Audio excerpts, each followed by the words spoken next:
Alors voici l'interface principale du logiciel. Alors si jamais votre logiciel apparaît en anglais, comme ceci, vous cliquez sur français, et ensuite vous allez dans configuration.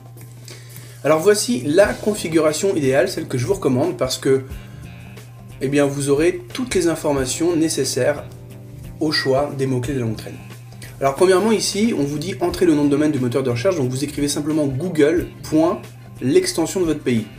Donc si vous êtes en France, c'est google.fr, si vous êtes au Canada, google.ca, et si vous êtes en Belgique, google.be.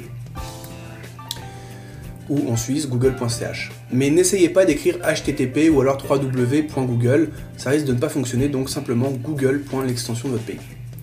Ici vous avez donc la configuration idéale, c'est-à-dire vous cochez double passe et vous cochez calcul, demande divisé par offre. Alors qu'est-ce que veut dire double passe? Double passe, c'est tout simplement parce que vous allez importer un fichier Excel avec vos mots-clés et les recherches mensuelles globales.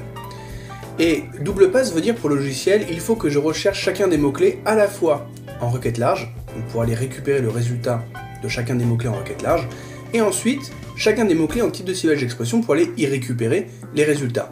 Une fois qu'il a récupéré tout ça, il va vous faire vos calculs, demande divisé par l'offre, mais cette fois-ci l'offre en type de ciblage d'expression. Donc avec cette configuration, vous aurez toutes les données comme je vous ai montré dans les vidéos précédentes pour choisir vos mots-clés de la longue traîne.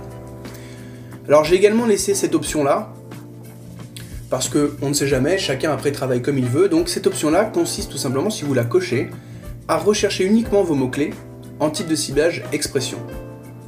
Donc là bien évidemment avec ce calcul là vous aurez la demande divisée par l'offre en expression. Mais ceci dit, il vous manquera l'offre en requête large, et comme je vous l'ai dit, cette offre en requête large est absolument cruciale.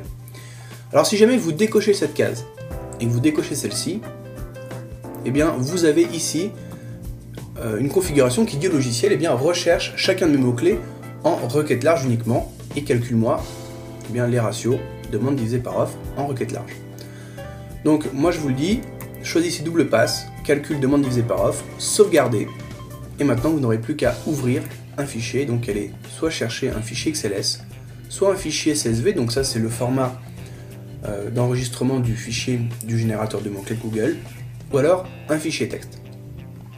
Alors justement, je vous retrouve dans la prochaine vidéo pour vous montrer une petite astuce au niveau du générateur de mots-clés qui va vous faire gagner du temps. A tout de suite.